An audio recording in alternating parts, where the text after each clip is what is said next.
Welcome back to Behind the Bastards. I don't know why I did that kind of like, almost like I was doing a Halloween opening. Didn't work at all. Horrible idea. But I'm very happy to announce our guest today, back after a long hiatus from this show, but not from our hearts. Iffy and Wadiway! Hey, how's it going? I'm happy to be back. Yeah. Oh, so happy to have you back. Iffy, you are a significant part of The Dropout, a wonderful channel on YouTube that is the survivor of college humor, which is kind of like we're kin in the internet comedy world. Oh, yeah. And you guys have been doing some really cool stuff lately, like some of the funnest, like most interesting, like quasi game show comedy bits. Yes. Like I've watched hours of it. Yeah. Yeah, I was talking to Sam and Dave, the kind of like higher ups there, which is, which is a testament to how cool the company is. Because I haven't spoke to the higher ups at ICC or any of the other companies, but I was like, oh yeah, this is like where like panel comedy lives. And now After Midnight's back, but I feel like Americans run away from panel comedy shows, and I like an excuse to riff and goof with friends. Yes. I think that YouTube and the kind of what people get out of a lot of like streaming stuff too, like not like streaming TV, but like, streamers, is that goofing with friends thing. Like I watch Red Letter Media stuff for a lot of the same reason. And I feel like there's a way to save that stuff. It's just not putting it on television at 11:30 at night necessarily. Right? Yeah. People should be a little more lucid when they're taking in that kind of media. Yeah. But where else are you going to watch, Block? I was trying to think of the name of the show. It was the one with the guy. He has it's not a top hat. It's like a fedora almost. And he's a detective and all dads love it. Bosch is what I was Bosch. thinking. Oh God, I've never seen Bosch. My mom loves Bosch. I don't even use the tools that Bosch makes. Yeah, they love Bosch. Mm-hmm. The Bosch heads. Yeah, I would laugh, but I just got into Reacher, which is like it. It's the stupidest thing on TV, but I love it. It's like I used to watch a lot of Walker Texas Ranger as a kid, and it's the inheritor of that, but not racist or as racist. I guess. Exactly. Yeah, I'm not going to say not at all. Look, that's why I'm not even going to judge, because I remember one time me and Em, we were up in the cabin in Wrightwood, and we needed to kill time, and we were like, let's watch this 911 show, whatever, just see. And we were like 7 episodes in, locked. We were like, hold on, this kind of goes. Angela Bassett know what she's doing. Mm-hmm. Oh yeah, no, she's a pro. And you can't get work like that or work like you and your colleagues do at The Dropout without human beings actually doing things, which is why today we're here to talk about AI. And particularly, we're going to talk about how a lot of the conversation and a lot of the fandom around AI has turned into more or less a cult. So that's the premise of this episode, Iffy. I want to start by going back to a place I was about a week ago as we record this, the Consumer Electronics Show. Every year, they've been holding it for a long time now. And it's kind of how the tech industry talks about itself and what it has planned for the future. A lot of it's hype. They're kind of talking up what's coming out, that they're hoping will get buzz, will make money.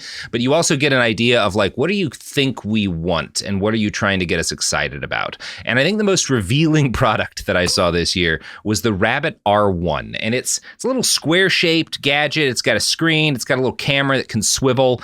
And it's an AI that basically you talk to it like you would an Alexa, but it can use your apps, and it's supposed to reduce friction in your life by basically routing every move you make online through this machine intelligence. So you tell it what you want to do, and it does it instead of like you physically using your smartphone as much. You still have to click it sometimes.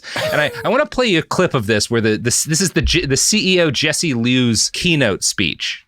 Our smartphones has become the best device to kill time instead of saving them. It's just harder for them to do things.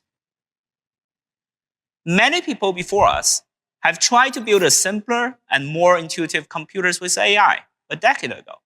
Companies like Apple, Microsoft, and Amazon made Siri, Cortana, and Alexa with these smart speakers.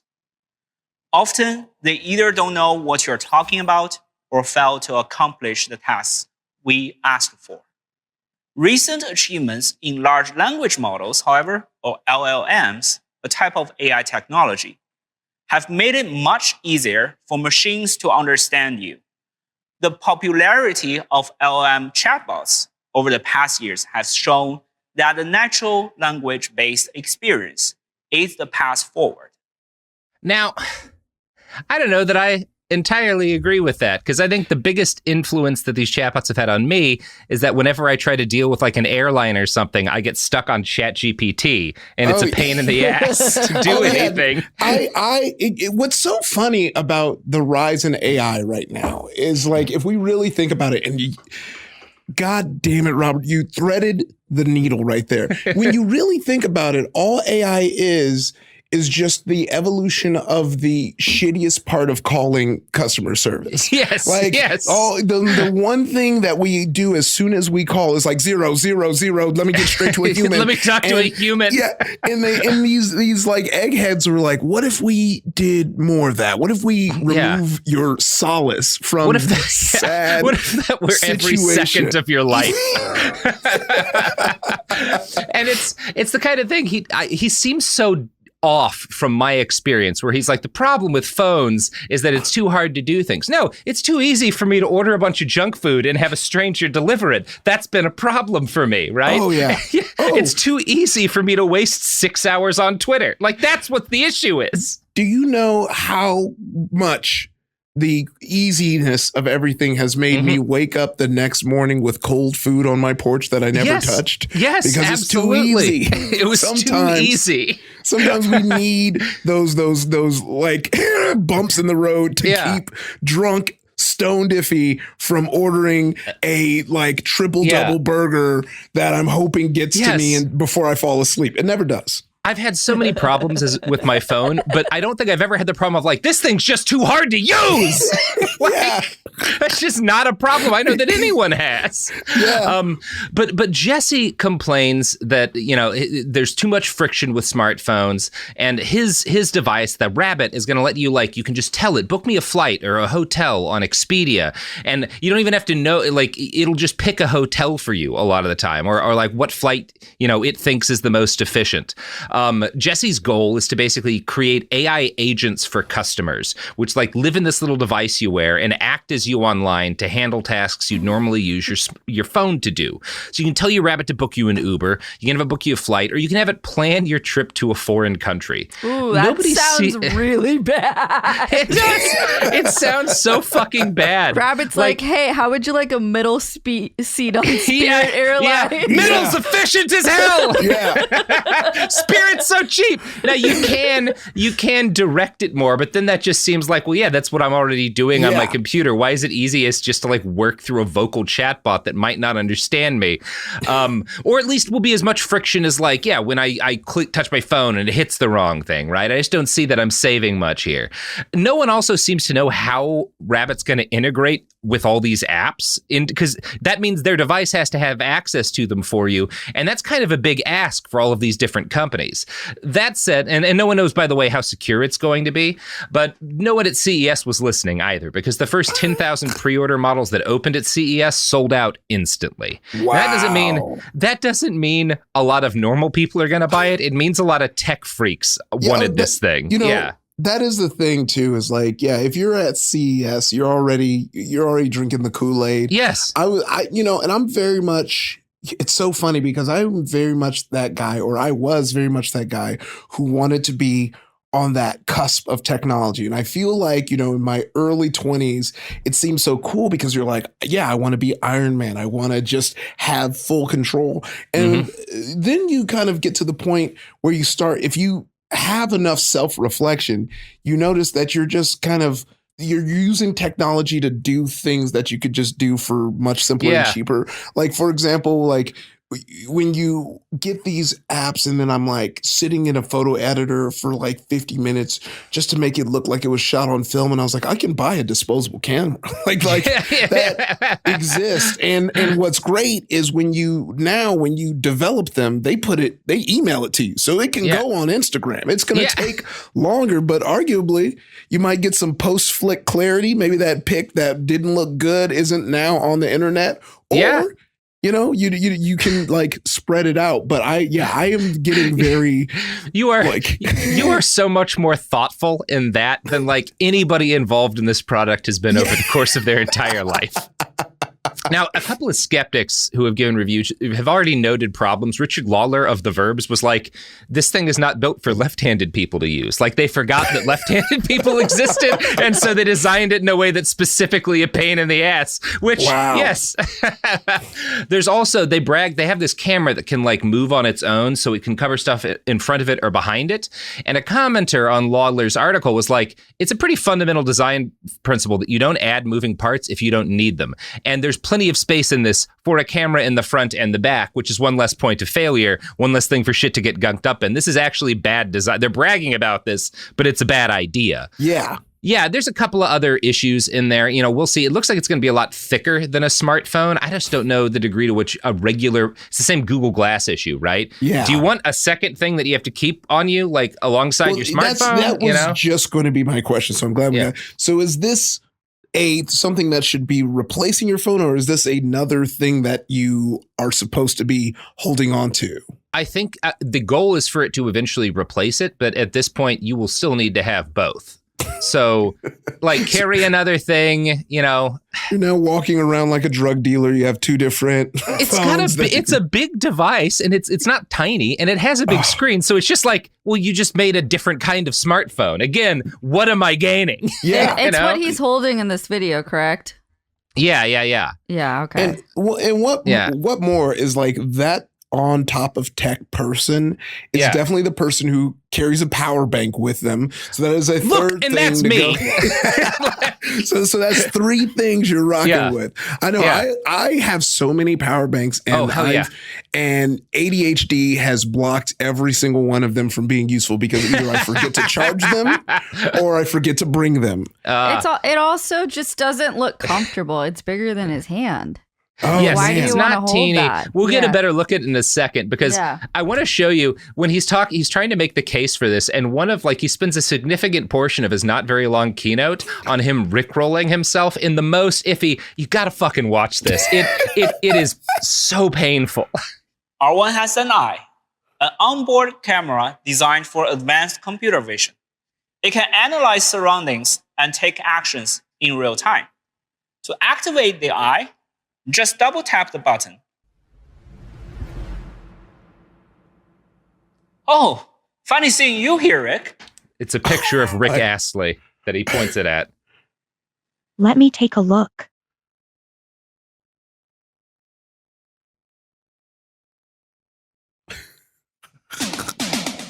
Never gonna give you up. Playing now, enjoy. What? Am I getting rickrolled in my own keynote? Let's move on to the next one. Okay. Hey, I need every tech keynote speaker to take a improv class. Like, yes, one. You're like, and I don't recommend that to normal people. Yeah, because like you're like no selling your own joke. Just like, what? Like you're not even laughing at it. Why am I going to laugh? I will say that was scripted almost exactly the way Tim Robinson would have written it. Oh man, but I bet Sam Richardson could have delivered that bit better. Oh, 100%. Wow. So that is very funny, but I find this next clip more disturbing because it shows this kind of desire that the people that are the early adopters here have, not just for more convenience, but to hand over like the power to choose to a robot that's basically just pulling the first advertised result from Google. Like it's kind of messed up. Ooh. I can also use R1 to order food. Get me a 12-inch pizza from Pizza Hut delivered to here. The most ordered option on the app is fine. Ordering a 12-inch pizza from Pizza Hut. Since you mentioned that the most ordered option is fine, I will select that for you. I just created an order for a 12-inch pizza. It's going to be hand-tossed with a classic marinara sauce and topped with regular cheese. Please confirm your order.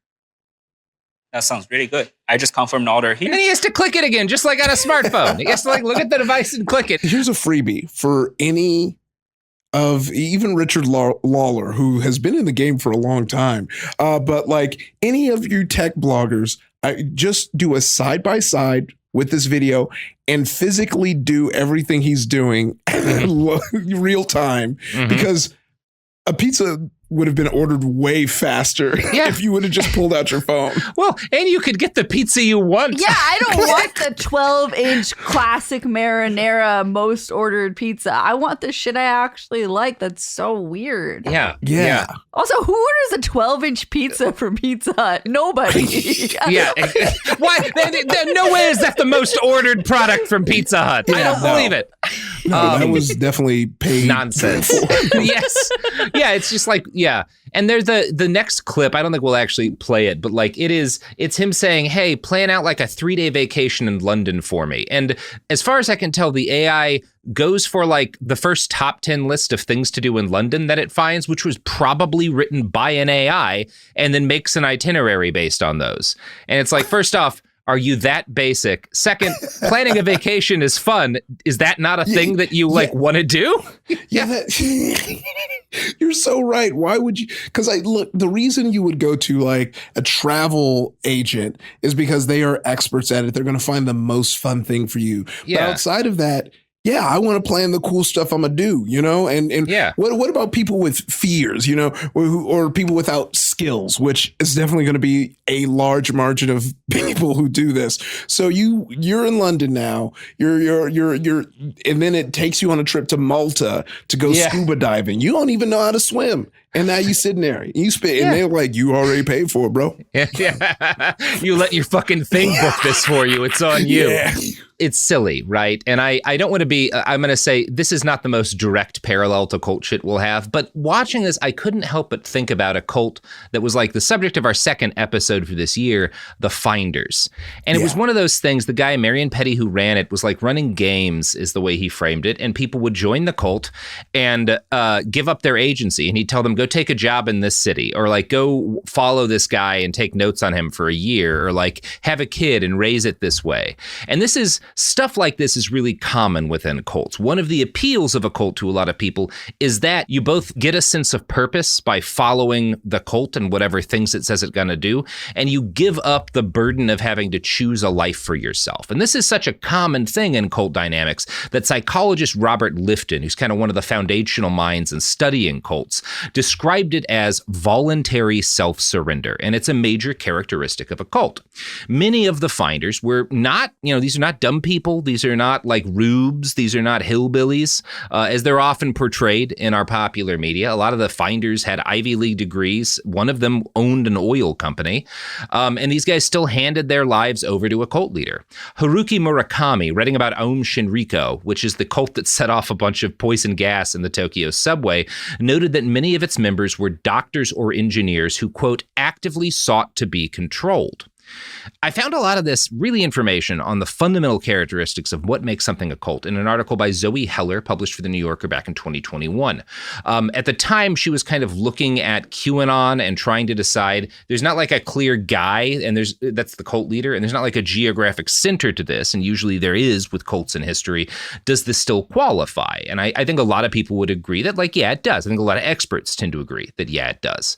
And when she was looking at the QAnon movement as a cult, Heller noted this.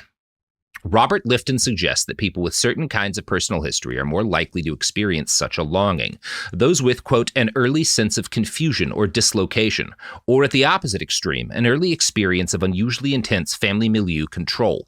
But he stresses that the capacity for totalist submission lurks in all of us and is probably rooted in childhood, the prolonged period of dependence during which we have no choice but to attribute to our parents an exaggerated omnipotence.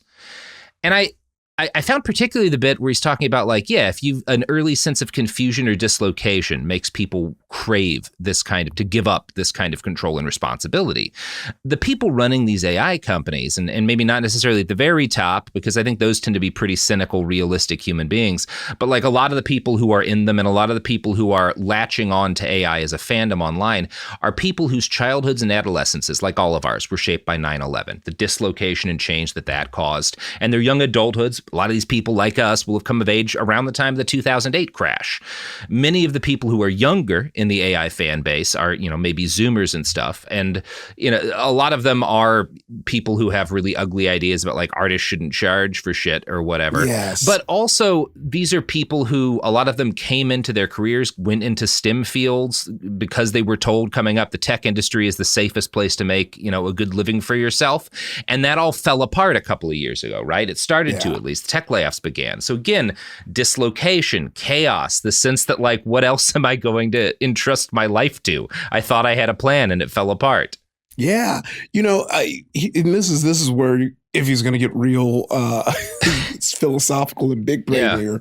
But I just finished All About Love by Bell Hooks. And, she often talks about like the wandering life with lovelessness and that searching for it and not having it. And I feel like that goes hand in hand with what you're saying, right? Where it's like, I want a sense of belonging and I want to feel like I'm a part of people. And whether that is running into Target and trampling people for Stanley Cups, or it's being a part of like what you perceive to be the next big thing. Like, I think that is the biggest kind of selling point for a lot of these AI people is like, this is the future. Like that is almost every person who starts a 50 tweet thread with shitty examples of why AI rocks, starts it with, this is the future and you just got to get over it. And there's so many people who just want to be on the ground floor of that. They want to be the people who were on it, because how many times, even I, when you have that like time machine question, you're like, ooh, stock in Starbucks, ooh, an Apple, you just want to be there before it gets big. So when you really, at the end of the day, it all comes down to commerce. You want to be at the top when it all shifts. And that is actually the danger in this for me, is the commerce. I think about it often because, like you're saying, it like orders the top Google search. Google is currently in courts right now fighting against, basically shaking down companies to see who would be the top one. So like the future of this being actually a useful app kind of lies now in that case, because if Google wins and they can put whoever's on top, that's only going to make it more valuable where they place who's on top, because people are using these weird rabbits, Yeah, so exactly. It is to them, they see the beginning of the future. And I feel like to me, I'm just looking at all the ways it can be abused, because if we just look at everything that has come before us, we have to think of the ways that it has been abused. And all the ways it'll be a worse future, And I think I really like that you brought up the panic they try to incite in the rest of us, the FOMO, where it's like, this is the future. Get on board or you're going to get left behind, right? That is the cult recruitment tactic, right? And what they're trying to do, I just brought up that a lot of the people who are most vulnerable to this are the folks who they have this sense of like insecurity, dislocation, and they see getting on board with this early, they feel like a sense of security there. And by saying you're going to get left behind, this is the only way forward, you won't be competitive if you don't embrace this stuff, that they're trying to induce that sense of fear and dislocation to make people vulnerable. And I want to read another quote from that New Yorker article. The less control we feel we have over our circumstances, the more likely we are to entrust our fates to a higher power. A classic example of this relationship was provided by the anthropologist Bronislaw Malinowski, who found that fishermen in the Trobriand Islands off the coast of New Guinea engaged in more magic rituals the further out to sea they went. And I think we all feel like we're getting further out to sea these days, right? Yes. Like it's not hard to see why, I'm near the shore. What? I don't believe in anything but what's right in front of me. And then you can't see anything but water, and you're like, no, there's a God and I can keep him happy. Yes, indeed. It's tough. Yeah, everyone's just kind of grasping at what they can to just bolster themselves, and sometimes you're grasping at some weird stuff. Yeah. And it's noted often by, I think, a lot of particularly atheists on the internet that church attendance is down. People who identify as part of an organized religion, that is at its lowest level basically ever. And this is true. These are real trends and they have real effects. But I don't think the fact that less people are religious in the traditional sense means they're less superstitious or spiritual than they ever are. It's just that what they invest with that belief has changed, in part because they've seen the world dislocate so far out of what most priests and other sort of like religious heads are capable of sort of explaining or comforting them over, right? Yeah. Like Oh, yeah. religion is less comforting in a world as advanced as ours, for most people. Now, this may seem like a reach still to kind of call what's going on around AI a cult, and I get that. I ask you to bear with me here. And I do want to note there's nothing wrong with the inherent technology that we often call AI, or at least not with all of it. Because it's used as such a wide banner term for stuff as varied as like a text recognition program that can listen to your human voice and create an on-the-fly transcription. That's an AI. That's an example of that kind of technology, right? Like it gets folded in there. That's one of the things an AI has to do. Recognizing language and like facial recognition too, recognizing faces. If you're ever going to have an actual artificial intelligence, those are two of the baseline capabilities that it needs.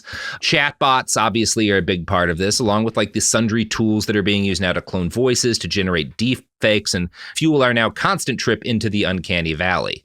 CES featured some real products that actually did harness the promise of machine learning in ways that I thought were cool. As I noted on It Could Happen Here, there's like this telescope. It uses machine learning to like basically clean up images that you take with it at night when there's like a lot of light pollution, so you can see more clearly. And I'm like, yeah, that's dope. That's great.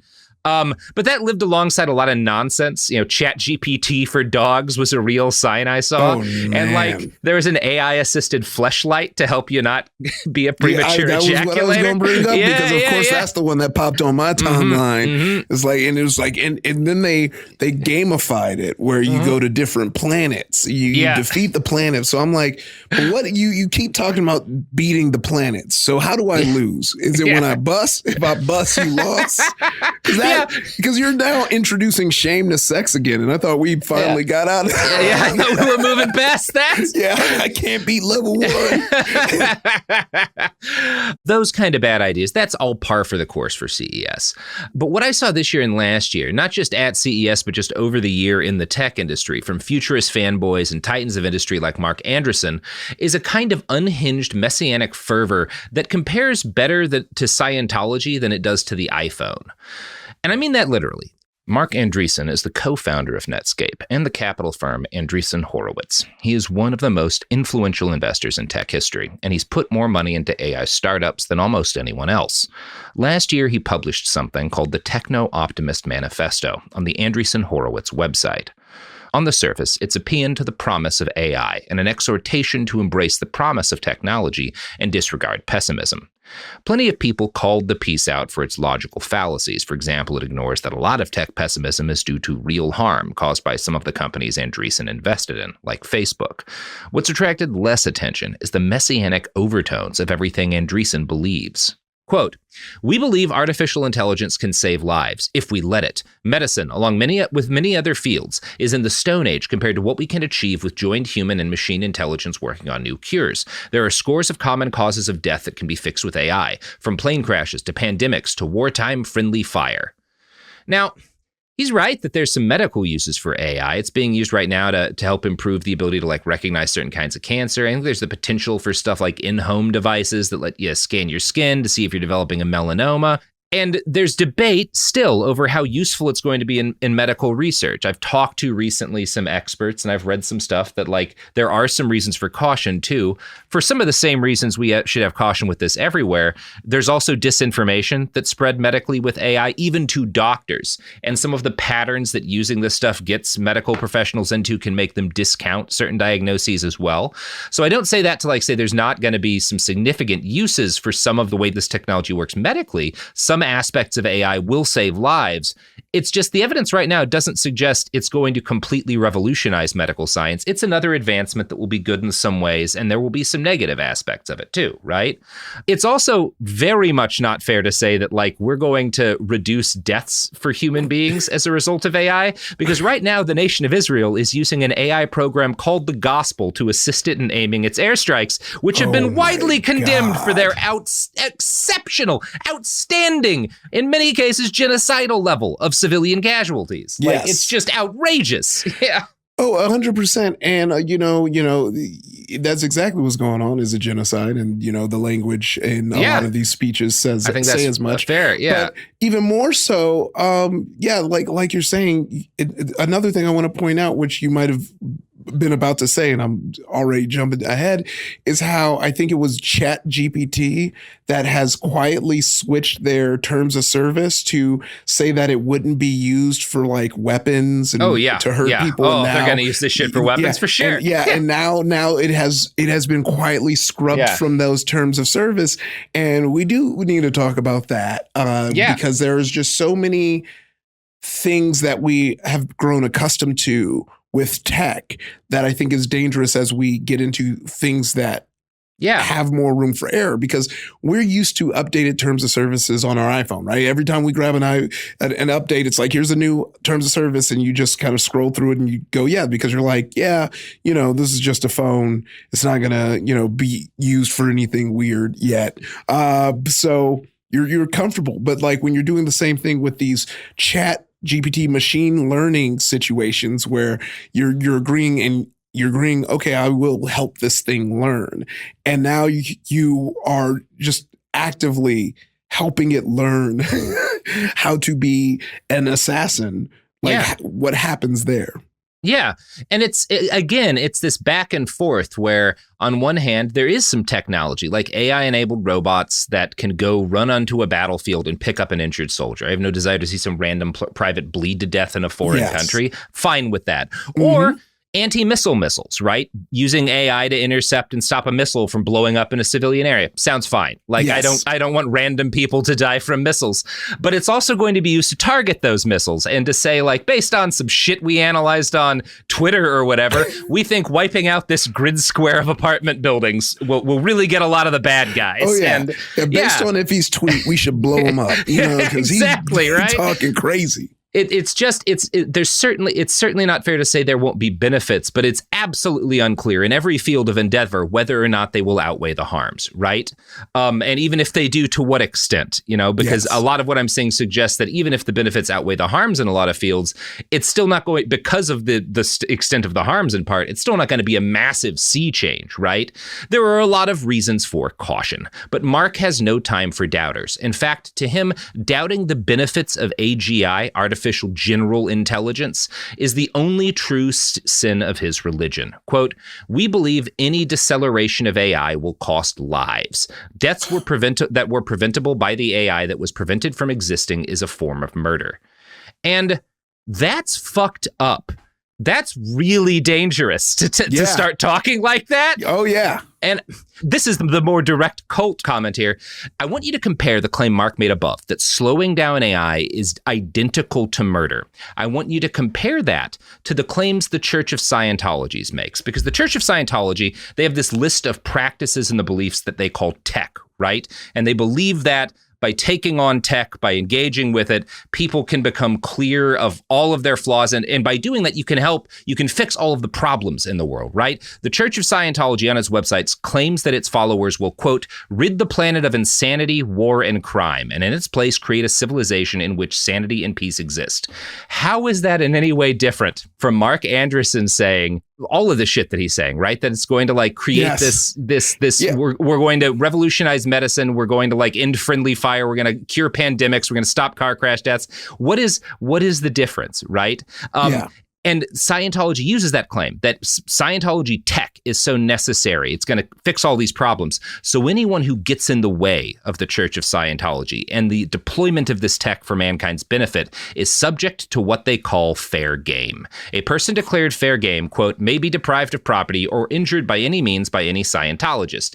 And again, Mark Andreessen has not said that in his Techno-optimist manifesto. In fact, he makes some claims about like no people are our enemies, right? But if you're saying you're a murderer for slowing this down, it's not hard to see how some people might adopt a practice like fair game eventually, right? That's how. Where else does this go? Is my question. What do we do with murderers? What is? I feel like the general rule across all creeds, across all beliefs, is typically murderers are bad and should die. That is at least be punished, right? There's a punishment for murder. Most people agree. Yeah. Speaking of murder, you know who has never committed a murder? You cannot say that like blatantly because we do not control all of our ads. You know who I can't prove were involved in any murders? Just like I have no evidence that Jamie Loftus had any role with. Okay. What? I'm just Okay. saying, one, my girl is innocent, and two, you can't say that about the sponsors. Okay, well- we don't pick them. Iffy, by the way, we're spreading a rumor online that Jamie Loftus was possibly involved in a series of murders in Grand Rapids, Michigan. Ooh. Not it's me. a bit. It's a good bit. It's a Yeah. I don't. Yeah, Everyone loves I don't the know bit. her whereabouts. So who knows? Who knows? My gal's innocent. Anyway, here's some ads.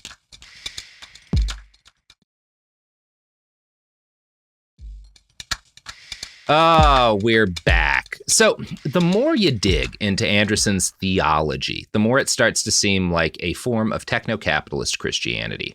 AI is the savior. In the cases of devices like the rabbit, it might literally become our own personal Jesus.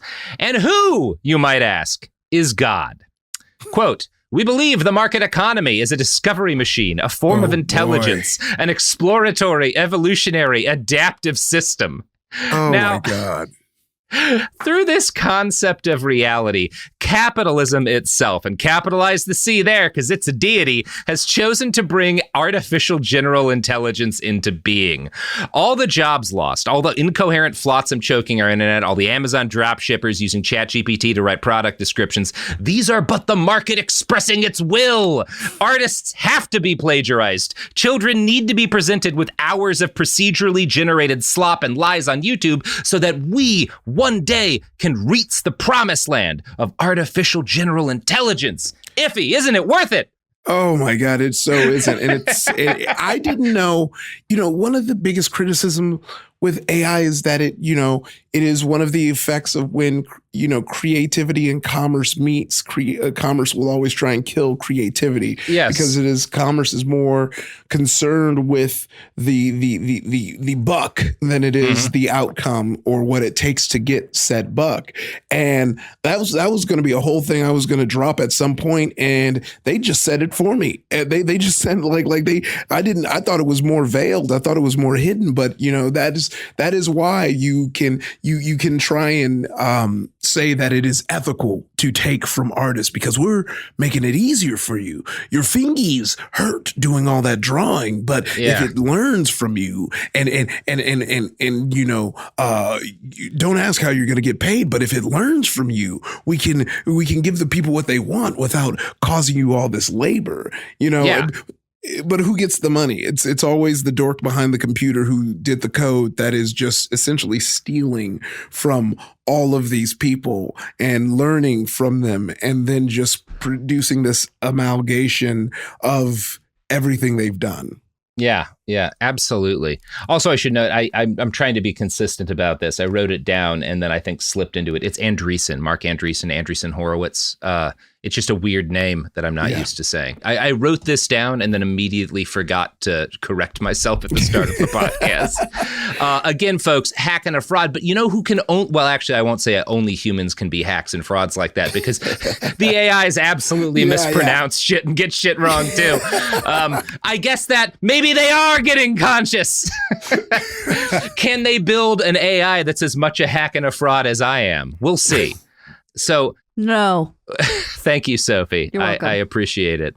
AGI is treated as an inevitability by people like Sam Altman of OpenAI who need it to be at least perceived as inevitable so their company can have the largest possible IPO, right? There's a lot of money on the line in the people with money believing all of the promises that Andreessen is making. This messianic fervor has also been adopted by squadrons of less influential tech executives who simply need AI to be real because it solves a financial problem. Venture capital funding for big tech collapsed in the months before ChatGPT hit public consciousness. The reason CES was packed with so many random AI-branded products was that sticking those two letters on a new company is like, they treat it like a talisman, right? It's this ritual to bring back the rainy season. If you throw AI in your shit, people might buy it. Yeah. And it's, there's versions of this, like laptop makers are throwing AI in everything they do now just because, like, laptop sales soared during the start of the pandemic, but they plummeted because people, for one thing, don't need to buy laptops all the fucking time. Yeah. Most people wear them out, right? Yes, exactly. And again, this comes in if you can get people in the cold, if you can get them scared that they're going to fall behind without AI, then maybe they'll buy a new AI and have a laptop because they're like, well, this is what I got to do to stay competitive, The terminology that these rich tech executives use around AI is generally more grounded than Andreessen's prophesying, right? But it's just as irrational. The most unhinged thing I heard in person at CES was from Bartley Richardson, an AI infrastructure manager at NVIDIA, who opened a panel on deepfakes by announcing, I think everybody has a co-pilot. Everybody's making a co-pilot. Everybody wants a co-pilot, right? There's going to be a Bartley co-pilot, maybe sometime in the future. That's just a great way to accelerate us as humans, right?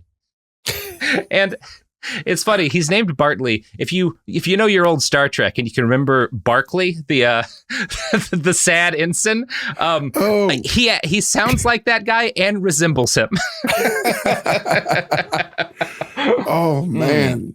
Hey, what's funny about that speech is it sounds like he's trying to convince himself too. He's like, it's going to accelerate us, right? Yeah. We're not wasting our time, are we? Yeah.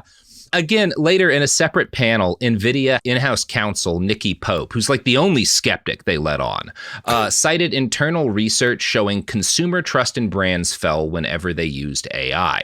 This gels with research published last December that found around 25% of customers trust decisions made by AI less than those made by people.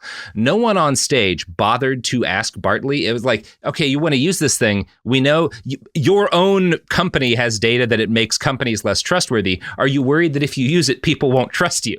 Like, is that not in your head? And that was kind of the pattern at CES. All of the benefits of AI, with some very, very specific exceptions, most of the benefits of AI were touted in vague terms. It'll make your company nimble. It'll make it more efficient. It'll accelerate you. Harms, though, while they were discussed less often, they were discussed with a terrible specificity that stood out next to the vagueness. One of the guys in the deepfake panel was Ben Coleman, and he's the CEO of Reality Defender, which is a company that detects artificially generated media, right? Their job is to let you know if something's AI generated. And he claims that his company expects $500 billion in fraud worldwide this year just from voice cloning AI. Not fraud from AI, just the fake voice AI. $500 billion. Yeah, here's the thing, too, that I think is the scariest part of AI that I don't think we've talked about yet, is that everyone can use it. Like it's not, this isn't a thing that is like, it's these companies, it's too expensive. People are priced out and we just got to hope that everyone's good. You're getting like SpongeBob rapping Kendrick lyrics on TikTok. My buddy Biniam jokingly promoted his show and made it look like he was having a FaceTime with Obama. And it was like pretty good. The only reason you knew it was fake was because of just the nature of the video. But I was like, at what point is someone going to stop and go, hey, we shouldn't have technology where someone can impersonate world leaders? Yeah. To be honest, that's not even because I think everyone is ready for the idea that people are faking Obama or because we've done little versions of that for years now. I think the scariest thing is people aren't ready for their loved ones to be imitated by AI. And that is a thing that is happening. In 2023, and this has happened a lot to a lot of people, there was a specific case that kind of went viral of this mother who got a call from what sounded like her kidnapped daughter. And the AI generated the voice of her daughter, and then a guy was like, give us money or we'll fucking murder her, right? And her kid was never kidnapped. She very nearly sent them money because who wouldn't, right? Yeah. If you don't know that that's a thing that can do, who would not? Yes. Yeah. And it's the AI was able to clone her daughter's voice because her daughter has a TikTok, right? It doesn't take that much, Yes. And this is why, by the way, that people are talking about ways to mitigate this. I think one of them is have a family password or something where it's all right, if I'm fucking kidnapped, I'm going to say the password, Yes. so that, some random person with your TikTok won't know it or at least has to try harder to guess it. So great. Thanks to AI. Now we have to have passwords for our families in real life. Cool. Yeah. If you want to see that Thanksgiving, you got to know the password. Yeah. Fucking great. Yeah. At CES and at the Substacks and newsletters of all these AI cultists, there's no time to dwell on problems like these. Full steam ahead is the only serious suggestion they make. You should all be excited, Google's VP of Engineering, Bashad Bazadi, tells us during a panel discussion with a McDonald's executive. If you're not using AI, Bashad warned, you're missing out. And I heard variations of the same sentiment over and over again, right? Not just this stuff is great, but like you're kind of doomed if you don't use it. And I will give Nikki Pope was the only skeptic really who had a speaking role in CES. It is not coincidental that she was an academic and a Black woman, because her background is studying algorithmic bias in the justice system. Yes. And so she had some really good points about like the actual dangers this stuff had. She was on the panel she was on was governing AI risk, and kind of her like the partner on the panel, the guy she was talking with, was Adobe VP Alexandru Costin. And she urged the audience, I want you to think about the direct harm algorithmic bias could do to marginalized communities. Quote, if we create AI that disparately treats one group tremendously in favor of another group, the group that is disadvantaged or disenfranchised, that's an existential threat to that group.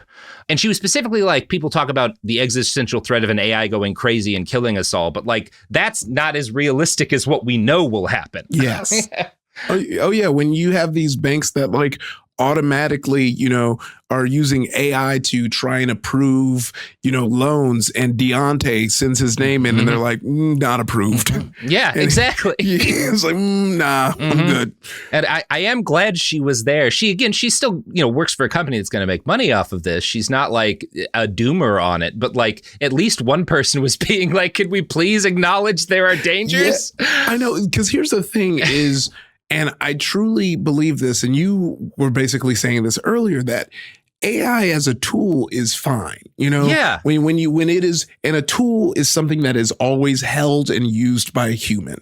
That there's the checks and balances. It is only as evil as the person who's using it, and that is just any item, physical or digital, will always be under. But the moment you're like, I'm going to give you free reign based on information.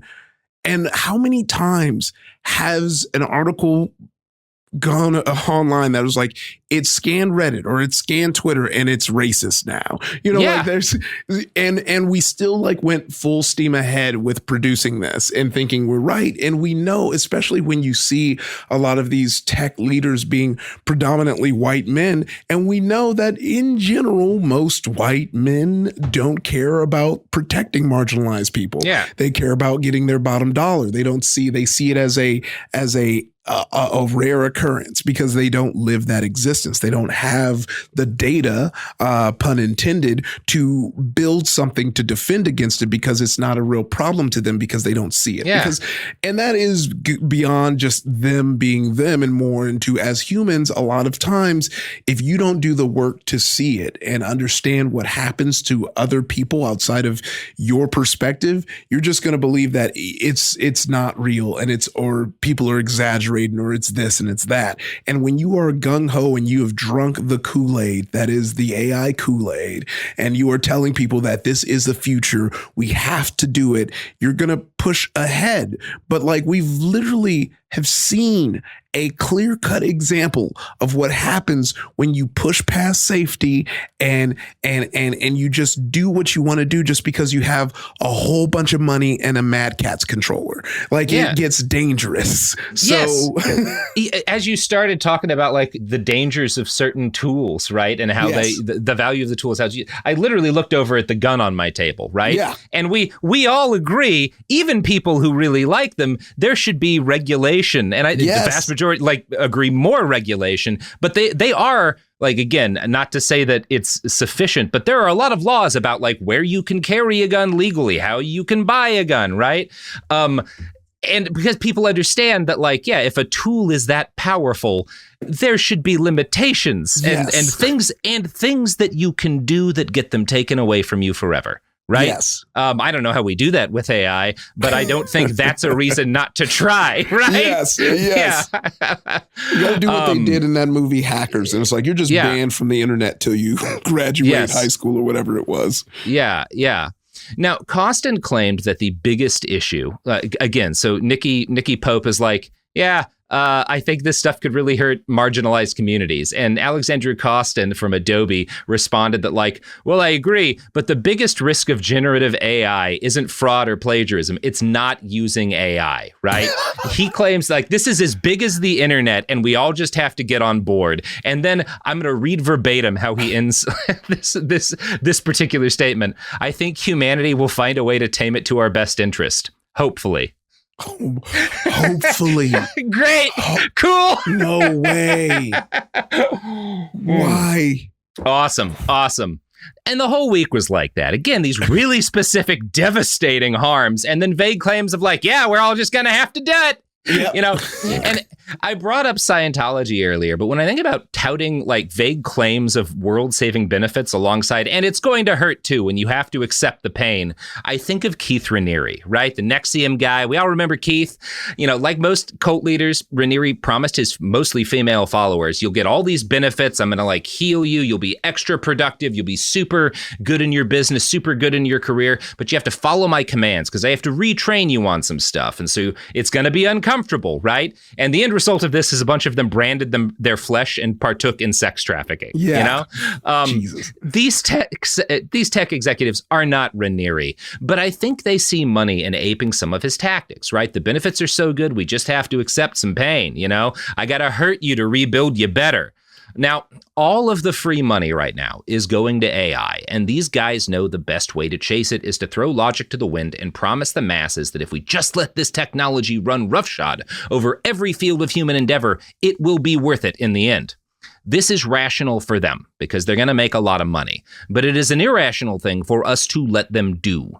Why would we want to put artists and illustrators who we like out of a job? Why would we accept a world where it is impossible to talk to a human when you have a problem and you're instead thrown to a churning swarm of chatbots? Why would we let Sam Altman hoover up the world's knowledge and resell it back to us? We wouldn't, and we won't, unless he can convince us that doing so is the only way to solve the problems that scare us. Climate change, the cure for cancer, an end to war, or at least an end to the fear that we will all be victimized by crime or terrorism. All of these have been touted as benefits of the coming AI age if we can just reach the AI promised land. And we're going to talk about some of the people who believe in that promised land and what they think it'll be like. But first, Iffy, you know what is the real promised land? The only actual paradise any of us will ever know? What? Buying from the sponsors of this show, of course. I knew it was coming. I was ready. All right, here's an ad.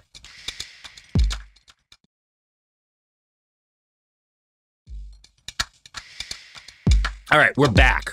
So I want to talk about Silicon Valley's latest subculture, emphasis on the cult. Effective accelerationism, or E/ACC, EAC, I think is probably how you could pronounce it. The gist of this movement fits with Mark Andreessen's manifesto. AI development must be accelerated without restriction, no matter the cost. EAC has been covered by a number of journalists, but most of that coverage misses how very spiritual some of it seems. One of the inaugural documents of the entire belief system opens with the statement, accelerationism is simply the self-awareness of capitalism, which has scarcely begun. Again, we see a statement that AI has somehow enmeshed itself with capitalism's ability to understand itself. It is some way intelligent and can know itself. And I don't know how else you interpret this, but as belief in a god built by atheists who like money a lot. The argument continues that nothing matters more than extending the, quote, light of consciousness into the stars, a belief Elon Musk himself has championed. AI is the force the market will use to do this, and, quote, this force cannot be stopped. This is followed by wild claims that next generation life forms will be created inevitably by AI. And then a few sentences down, you get the kicker. Those who are first to usher in and control the hyperparameters of AI/techno-capital have immense agency over the future of consciousness.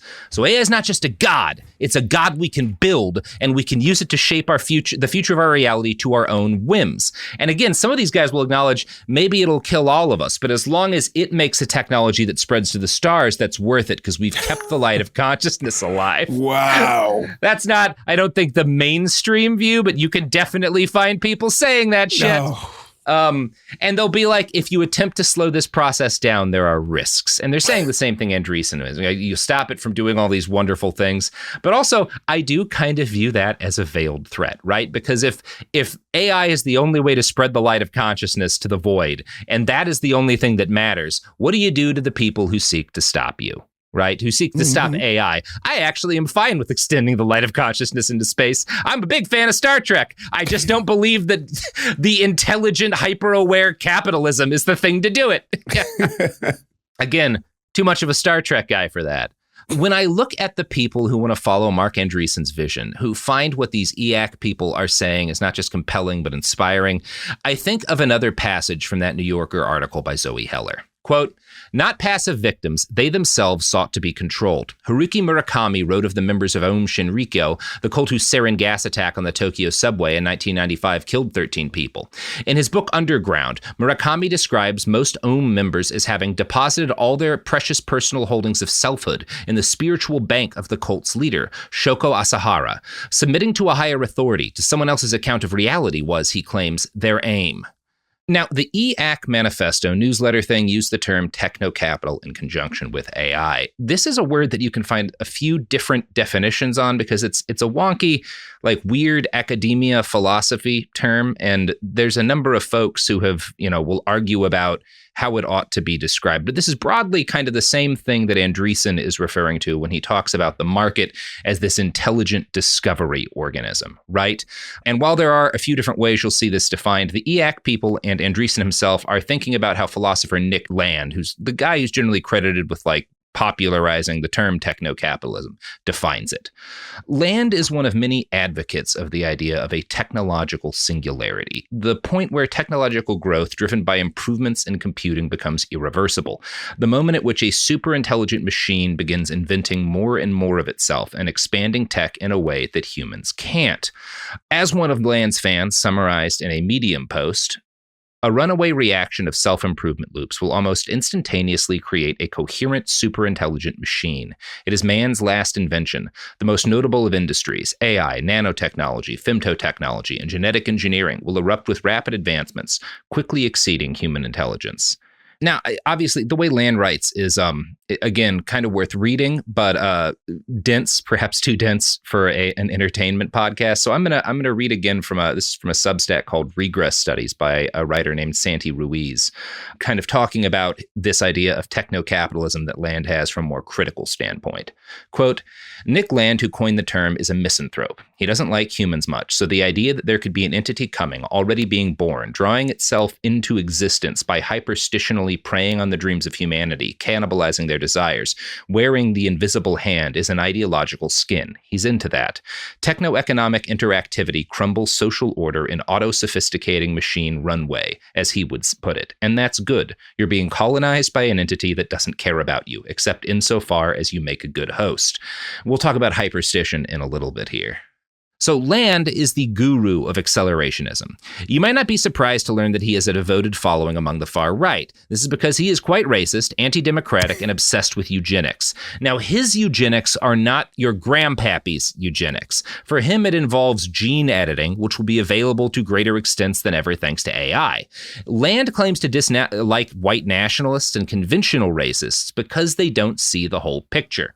Quote, and this is me quoting from one of Land's publications, racial identitarianism envisages a conservation of comparative genetic isolation, generally determined by boundaries corresponding to conspicuous phenotypic variation. It is race realist in that it admits to seeing what everyone does in fact see, which is to say consistent patterns of striking, correlated, multidimensional variety between human populations or subspecies. Its unrealism lies in its projections. That's pretty racist. Land is listed by name in Andreessen's manifesto as someone you should read for a better understanding of the wonderful optimistic future he and his ilk have planned for us. He cites extensively Gregory Cochrane, who posits that space travel spreading to the stars will solve our race problem because it's a natural filter. Basically saying some races won't make it into space. So we don't need to be violent. Like, we just have to spread to space, and that will do our eugenics part of it for us. So that's cool. Yeah, I'm stuck on this, like, journey to the stars through evolution thing. Mm-hmm. Because I don't know, Robert, do you play Warhammer 40K? Oh God, iffy. Of course I play. I've been playing Warhammer 40K most of my life. Okay, because this is sounding very Adeptus Mechanicus. Yeah, Mechanicus, right? Yes, absolutely. And I'm like, what is going on here? I'm deep in Rogue Trader, and now I'm like, no, this is them. What is fun is that like Warhammer 40,000, the deep fluff envisions a society that it's like a hybrid between the Federation and Star Trek and what these AI EAC people dream of. That is this utopia for like 10,000 years because they develop thinking machines, and then all of the thinking machines turn on them and murder everybody. Yeah. And so in the future, we just lobotomize people who commit crimes and turn them into computers for us because we can't have intelligent machines anymore. Yes. So that's what it looks like we're marching towards with these folks. Yeah, and obviously the thing that the Warhammer people are inspired by is like the Butlerian Jihad and Dune, which is the more artful version of that story with less orcs, which makes it inferior in my mind. But I do love Dune, so I know you need more red because the red makes everything fast. Red makes it go faster. Yeah. Yes. So Land concludes by imagining both racists and anti-racists binding together in defense of the concept of race, right? That's what the result of AI is going to be. The racists need race. We're going to get so good at gene editing. The racists will get angry and the anti-racists will get angry because they're so in love with the concept of race. Well, we're just going to improve people, annihilate racial differences through moving to the stars and the natural filter that implies.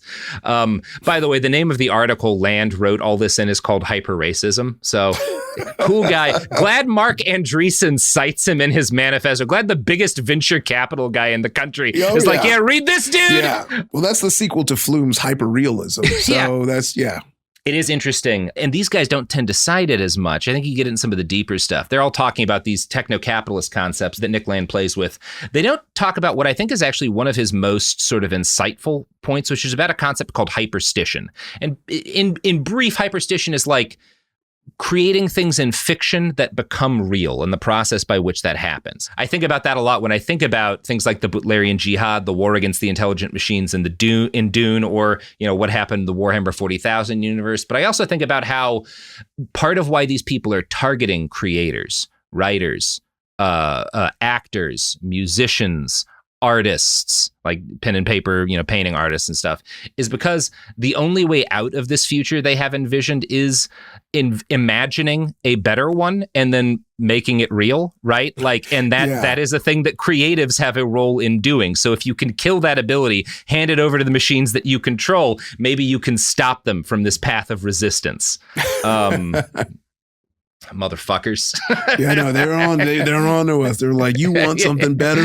Well, we're gonna take it away from you. Fuck you.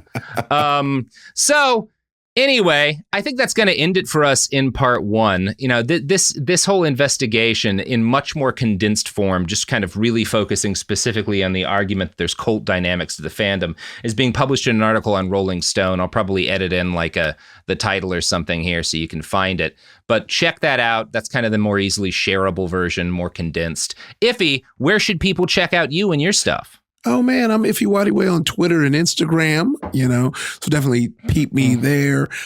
Listen to our relationship pod with Iffy and Emmy if you want to hear us talk about relationship stuff.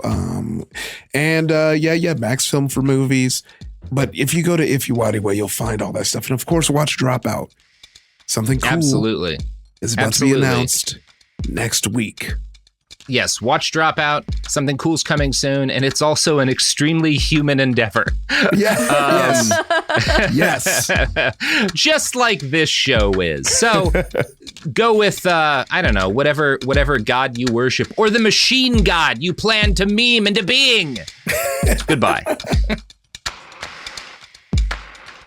Behind the Bastards is a production of Cool Zone Media. For more from Cool Zone Media, visit our website, coolzonemedia.com, or check us out on the iHeartRadio app, Apple Podcasts, or wherever you get your podcasts.